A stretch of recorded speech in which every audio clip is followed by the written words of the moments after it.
বিসমিল্লাহির রহমানির রহিম। সিরাজগঞ্জ অনলাইন স্কুলের পক্ষ থেকে সবাইকে স্বাগতম। আমি রাজিয়া সুলতানা, প্রভাষক, হিসাব বিজ্ঞান বিভাগ, বেলকুচি সরকারি কলেজ, বেলকুচি, সিরাজগঞ্জ।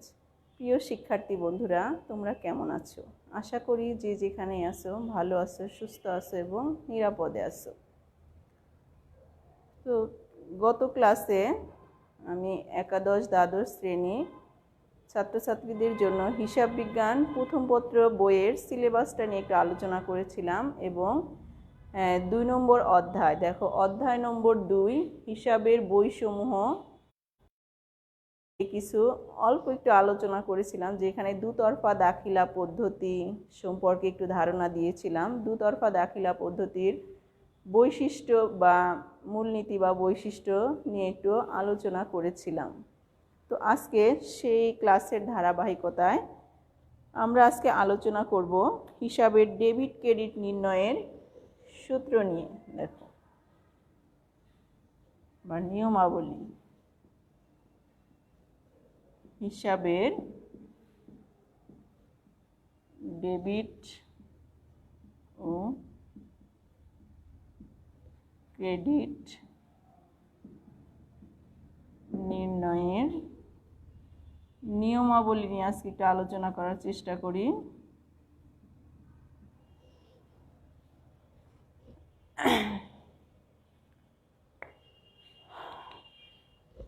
দেখো, হিসাবের ডেবিট এবং ক্রেডিট নির্ণয় করাটা কিন্তু খুবই গুরুত্বপূর্ণ একটা বিষয়।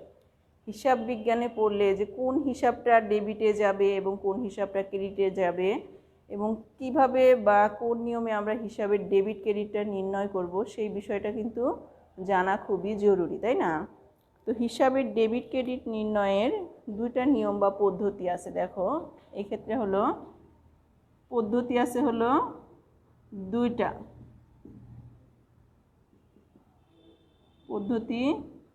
দুইটা পদ্ধতিতে আমরা হিসাবের ডেবিট ক্রেডিট নির্ণয় করতে পারি।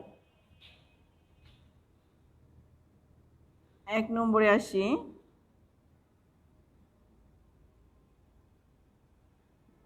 প্রাচীন বা সনাতন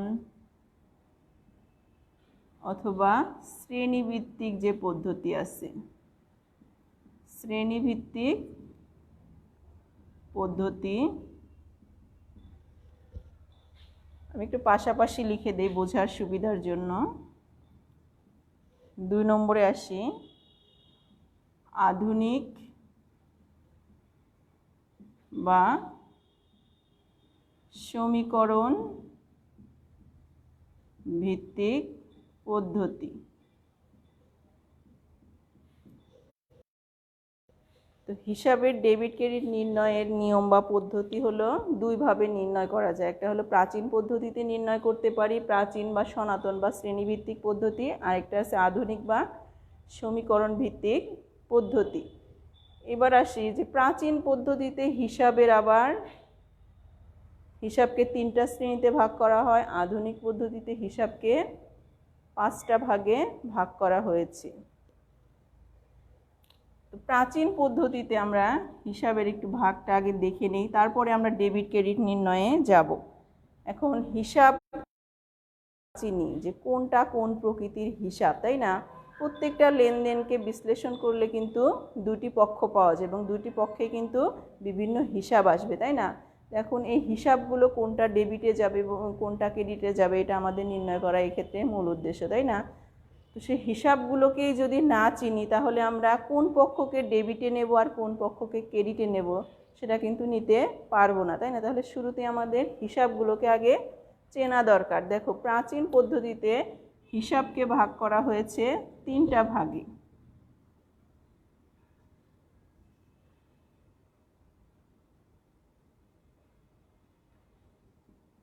এক নম্বরে আসো, ব্যক্তিবাচক হিসাব। ব্যক্তিবাচক হিসাব। 2 নম্বরে আসো, সম্পত্তিবাচক হিসাব। সম্পত্তিবাচক হিসাব। 3 নম্বরে আছে নামিক হিসাব, নামিক বা আয় ব্যয় হিসাবও লিখতে পারি, তাই না?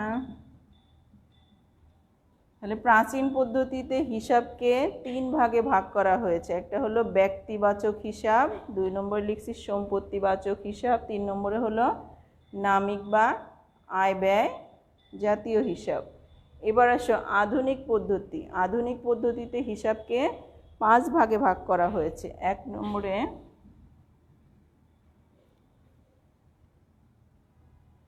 এখানে একটু বলে নেই যে ব্যক্তিবাচক হিসাব দেখতে কেমন বা কোনগুলো। ব্যক্তি বা প্রতিষ্ঠানের নামে যে হিসাবগুলো আছে সেগুলোকে ব্যক্তিবাচক হিসাব বলা হয়। সম্পত্তিবাচক হিসাব অর্থাৎ কোনো একটা প্রতিষ্ঠানে দীর্ঘমেয়াদী যে দ্রব্যাদিগুলো ব্যবসায়িক কাজে বা কারবারের লেনদেনের প্রয়োজনে ব্যবহৃত হয় দীর্ঘমেয়াদী, সেই দ্রব্যাদিগুলোকে সম্পদ বা সম্পত্তি বলা হয়। আর নামিক বা আয় ব্যয় হিসাব সেটা হলো আয় বা খরচ, আর একটা হলো আয় বা রাজস্ব যেটা, আর একটা হলো ব্যয় বা খরচ জাতীয় হিসাব। এবার আসে আধুনিক পদ্ধতিতে সম্পদ হিসাব। সম্পদ হিসাব এখানে আসলে প্রাচীন পদ্ধতি আর আধুনিক পদ্ধতি মূলত কিন্তু হিসাবের নামগুলো ঘুরে ফিরে একই, তাই না? এই প্রাচীন পদ্ধতিকে মডিফাইড করে কিন্তু আধুনিক পদ্ধতি বা সমীকরণ পদ্ধতি এসেছে। তো এক্ষেত্রেও দেখো যে সম্পদ হিসাব, এখানে আমরা লিখছিলাম সম্পত্তিবাচক হিসাব, এখানেও যে আইটেমগুলো আসবে সম্পদ হিসেবেও সেই আইটেমগুলোই আসবে। অর্থাৎ প্রতিষ্ঠানের দীর্ঘমেয়াদী যে দ্রব্যাদিগুলো ব্যবহৃত হয় কারবারের প্রয়োজনে বা ব্যবসায়িক লেনদেনের প্রয়োজনে সেগুলোকে সম্পদ বলা হয়। এবার আসো দায় হিসাব। আচ্ছা, দায় হিসাব কেমন? যে প্রতিষ্ঠানের তৃতীয় পক্ষের কাছে যে দায় থাকে তাদের সেই দায় বা পাওনা সংক্রান্ত যে হিসাবগুলো বা প্রতিষ্ঠানের বাহ্যিক যে দায়গুলো আছে সেই সংক্রান্ত হিসাবগুলোকে দায় হিসাব বলা হয়। যেমন প্রদেয় হিসাব থাকতে পারে, প্রদেয় বিল, প্রদেয় নোট ইত্যাদি। এবার আসো মালিকানা সত্ত্ব হিসাব।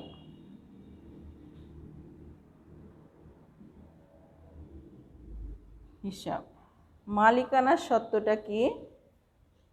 কোনো একটি প্রতিষ্ঠানে মালিকের যে অধিকার বা সত্ত্বাধিকার বা মালিকের সম্পদের উপর যতটুকু অধিকার আছে তাকে মালিকানা সত্ত্ব বলা হয়। অর্থাৎ সম্পদ থেকে দায় বাদ দিলে মালিকের নিজস্ব যে অংশটুকু থাকে বা মূলধন বা মালিকের নিজস্ব যে অংশটা আছে সেটাই হলো মালিকানা সত্ত্ব। এবার আসো 4 নম্বর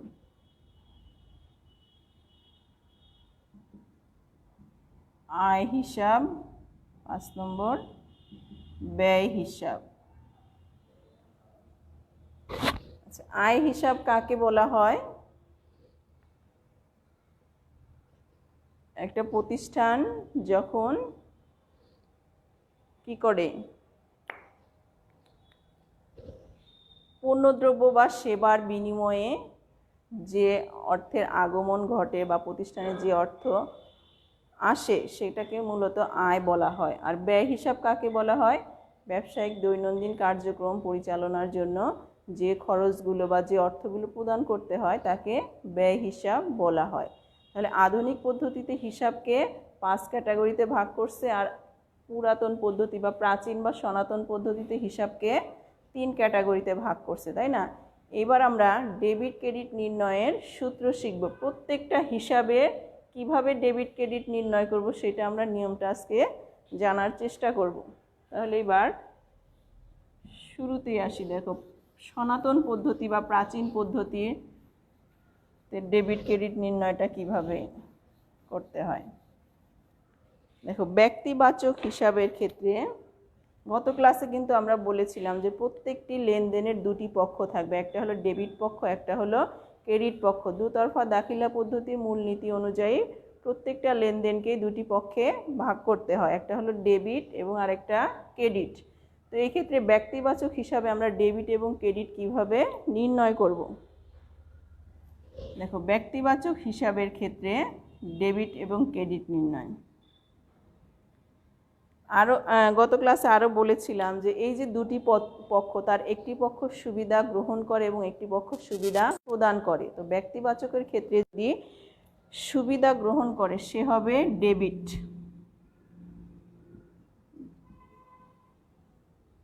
সুবিধা গ্রহণকারী অথবা গ্রহীতাকে ডেবিট বলা হয়, তাই না?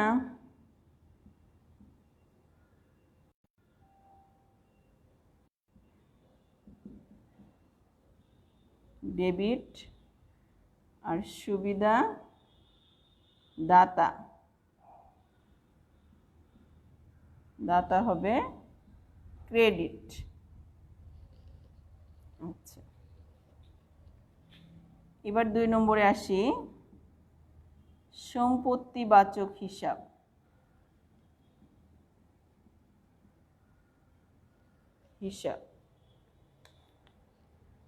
তো যেহেতু যারা তোমরা এসএসসি থেকেই বা উচ্চ মাধ্যমিক থেকেই কমার্সে বা ব্যবসায় শিক্ষায় পড়ে আসছে, তাদের সকলেরই মোটামুটি জানা যে আমাদের দুইটা কথা সবারই জেনে না, মানে মাথায় রাখা উচিত সংক্ষেপে।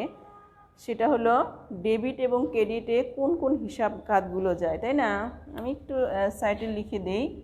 ডেবিট পক্ষে এক কথায় মনে রাখার জন্য ডেবিটে কি কি হিসাবগুলো যায়, ক্রেডিটে কি কি হিসাবগুলো যায়। দেখো, সম্পদ, খরচ, উত্তোলন, এটা সবসময়ই ডেবিট হবে। আর আয়, দায়, মূলধন, এটা সবসময়ই ক্রেডিট হবে। এখন সম্পত্তিবাচক হিসাবের ক্ষেত্রে আসা, দেখো আমি লিখছি সম্পদ সবসময়ই ডেবিট ব্যালেন্স নির্দেশ করবে। তো এই ক্ষেত্রে সম্পদ যদি বৃদ্ধি পায় তাও ডেবিট। নর্মাল ব্যালেন্স তো ডেবিটই হবে, যদি সম্পদ আরও বৃদ্ধি পায় ডেবিট হবে, আর সম্পদ যদি হ্রাস পায় তাহলে হবে ক্রেডিট। তাহলে এক্ষেত্রে আমরা সম্পত্তিবাচক হিসাবের ক্ষেত্রে লিখি সম্পদ বৃদ্ধি পেলে ডেবিট, সম্পদ হ্রাস পেলে ক্রেডিট। তাহলে আমাদের কিন্তু এই দুইটা বিষয় কিন্তু অবশ্যই মনে রাখতে হবে। যদি এই দুইটা বিষয় আমরা মাথায় রাখতে পারি তাহলে যে কোনো হিসাবের ডেবিট ক্রেডিট নির্ণয় কিন্তু করতে পারবো। তার জন্য আমি যে নিয়মগুলো লিখে দিচ্ছি এগুলো একটু মাথায় রাখতে হবে, তাই না? এবার আসি 3 নাম্বারই।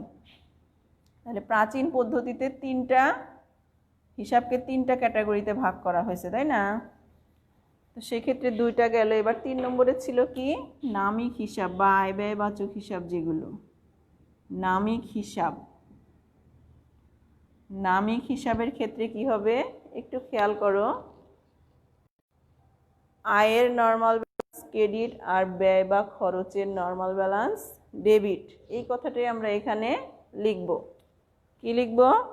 ব্যয় বা খরচ হলে ডেবিট, ব্যয় বা খরচ যদি সংগঠিত হয় সেটা হবে ডেবিট ব্যালেন্স। আর আয় হলে, আয় বা রাজস্ব যদি থাকে সেটা হবে ক্রেডিট। তো এই ছিল হিসাব বিজ্ঞানের ডেবিট ক্রেডিট নির্ণয়ের নিয়মের প্রাচীন যে পদ্ধতি আছে।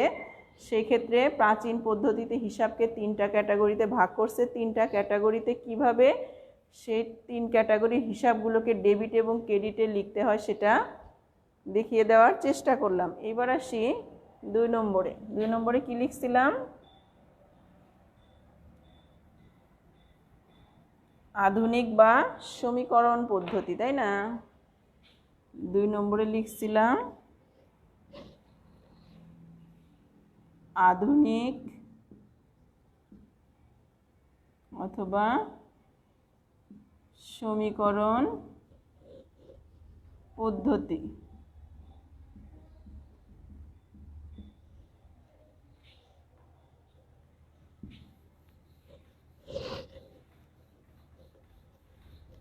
সমীকরণ কাকে বলা হয় বা সমীকরণ দেখতে কেমন আমাদের কিন্তু এই লেভেলে এসে মোটামুটি সবারই জানার কথা, তাই না?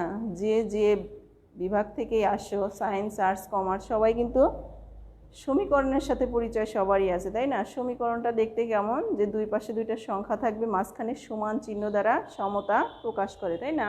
তো হিসাব বিজ্ঞানে তেমনই একটি সমীকরণ আছে। আধুনিক হিসাব বিজ্ঞানীগণ কী করছে, যে হিসাব সারা পৃথিবী জুড়েই হিসাব নিকাশকে একটা পর্যায়ের মধ্যে নিয়ে আসছে বা একটা নিয়মের মধ্যে নিয়ে আসছে বা নীতির মধ্যে, তাই না? তো সেক্ষেত্রে দুতরফা দাখিলা পদ্ধতি অনুযায়ী হিসাব বিজ্ঞানীরা কী করছে, হিসাবের একটা সূত্র আবিষ্কার করছে, বৈজ্ঞানিক একটা সূত্র আবিষ্কার করছে, যার মধ্যে কোনো একটা প্রতিষ্ঠানের, ব্যবসায়িক প্রতিষ্ঠানের সম্পদ, দায় এবং মালিকানা সত্ত্বের মধ্যে একটা সমতা বিধান করছে, তাই না? আমি সমীকরণটা আগে একটু লিখে দিচ্ছি, লিখে দিলে বুঝতে পারবা। আমাদের হিসাবের সমীকরণটা কি যেন ছিল, সম্পদ সমান দায় প্লাস মালিকানা সত্ত্ব, মালিকানা সত্ত্ব। কোনো একটা প্রতিষ্ঠানের মোট সম্পদ সেই প্রতিষ্ঠানের দায় এবং বা বহির্দায় এবং মালিকানা সত্ত্বের সমান হবে, এটাই হলো সমীকরণের শর্ত, তাই না? তো এটা থেকেই কিন্তু আমি যে শুরুতেই লিখেছিলাম, সমীকরণ ভিত্তিক পদ্ধতিতে হিসাবের কি লিখছিলাম, 5টা ক্যাটাগরি লিখছিলাম, তাই না?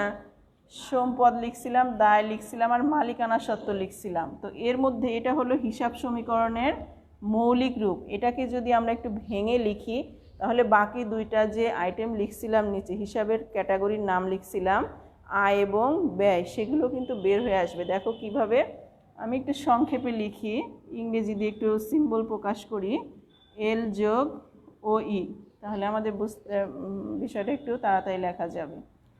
অ্যাসেট সমান লায়াবিলিটিস প্লাস ওনার্স ইকুইটি, তাই না?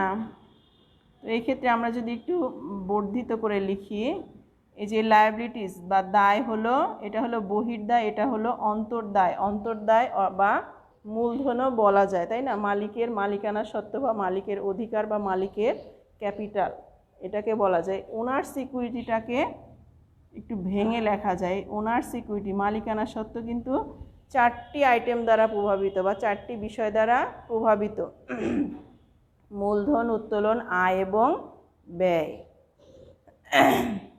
তো এই ক্ষেত্রে আমরা কিভাবে লিখতে পারি, ওনার সিকিউরিটিটাকে যদি ভেঙে লিখি, দেখো সি মাইনাস ক্যাপিটাল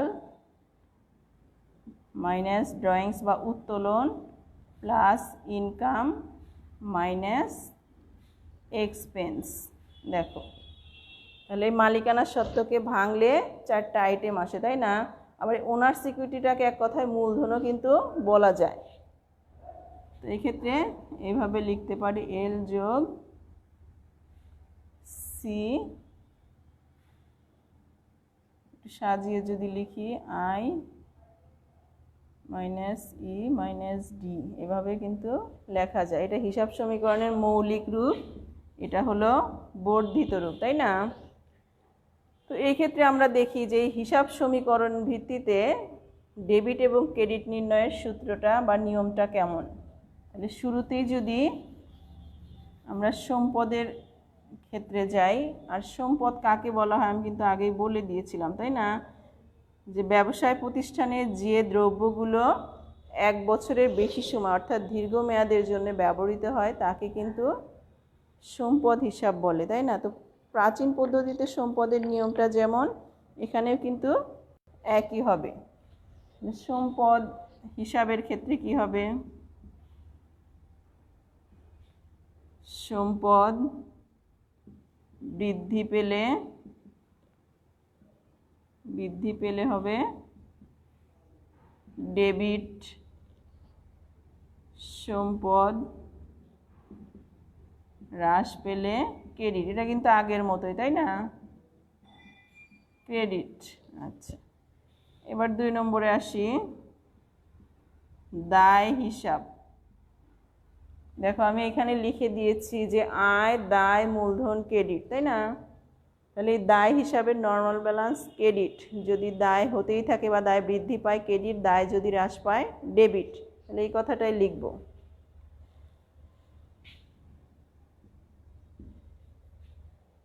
দায় হ্রাস পেলে ডেবিট,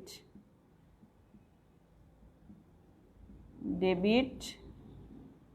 দায় বৃদ্ধি পেলে ক্রেডিট। আচ্ছা, এবার 3 নম্বরে আসো। 3 নম্বরে কি লিখছিলাম?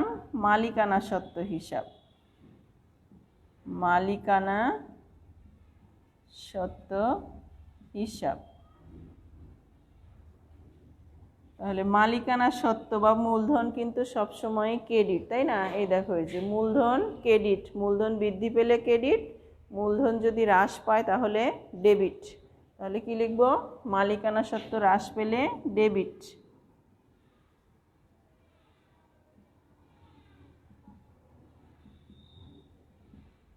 হ্রাস পেলে হবে ডেবিট, আর মালিকানা সত্ত্ব বৃদ্ধি পেলে হবে ক্রেডিট। এবার আসি 4 নম্বরে কি লিখছিলাম? আয় হিসাব নাকি? আয় হিসাব। আচ্ছা, একটু খেয়াল করে দেখো, আমরা ক্রেডিট পাশে কি লিখছি? আয়। আয়ের নর্মাল ব্যালেন্স সবসময় ক্রেডিট, আয় যদি বৃদ্ধি পায় তাও ক্রেডিট, আর আয় যদি কমে যায় তাহলে বা হ্রাস পেলে ডেবিট। তাহলে এই কথাটা এখানে লিখবো, তাই না? আয় হ্রাস পেলে ডেবিট, আয় বৃদ্ধি পেলে ক্রেডিট। লাস্টে একটা লিখছিলাম ব্যয় বা খরচ, তাই না? ব্যয়, ব্যয় হিসাব। দেখো, একটু খেয়াল করে দেখো, ডেবিট পাশে ব্যয় বা খরচ লিখছিলাম, এই খরচেরই কিন্তু আরেকটা নাম হলো ব্যয়। আচ্ছা, তাহলে ব্যয় বা খরচ, খরচের নর্মাল ব্যালেন্স ডেবিট, যদি বৃদ্ধি পায় তাও ডেবিট, হ্রাস পেলে ক্রেডিট। তাহলে কি লিখব? ব্যয় বৃদ্ধি পেলে ডেবিট, ব্যয় যদি হ্রাস পায় তাহলে ক্রেডিট। ক্রেডিট। এই ছিল আমার আধুনিক পদ্ধতিতে হিসাবের ডেবিট ক্রেডিট নির্ণয়ের নিয়ম। শিক্ষার্থী বন্ধুরা, আশা করি তোমরা বুঝতে পেরেছো, তাই না?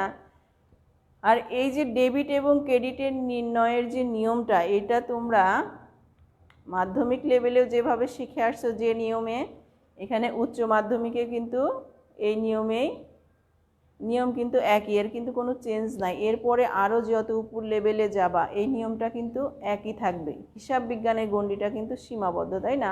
ঘুরে ফিরে দেখবা যে একই জিনিসই আছে, এর কিন্তু নিয়মের কোনো চেঞ্জ নাই। তো এই ডেবিট ক্রেডিট নির্ণয়ের নিয়মটা যদি আমরা সুন্দর মতো মাথার মধ্যে রেখে দিতে পারি, এটা কিন্তু সারা জীবনে কাজে লাগবে। তুমি পৃথিবীর যে প্রান্তেই তুমি যাও না কেন, এই হিসাব বিজ্ঞানের এই নিয়মের কিন্তু কোনো চেঞ্জ হবে না, ঠিক আছে? তো এরপরে আমরা গত ক্লাসে কি যেন পাঠের যে বিষয়টা, যে এই দ্বিতীয় অধ্যায়টা পাঠ করলে আমরা কি কি বিষয় জানতে পারবো, সেই বিষয়গুলো কিন্তু মোটামুটি একটু পাঠ টিকার মতো লিখে দিয়েছিলাম, তাই না?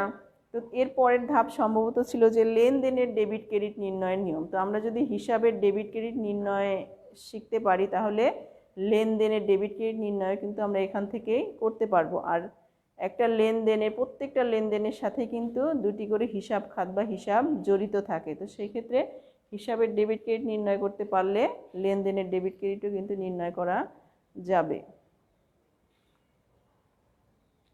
তো সামনের ক্লাসে আমরা আরও ডিটেলস এর পরের যে ধাপগুলো আছে সেগুলো নিয়ে আলোচনা করার চেষ্টা করব।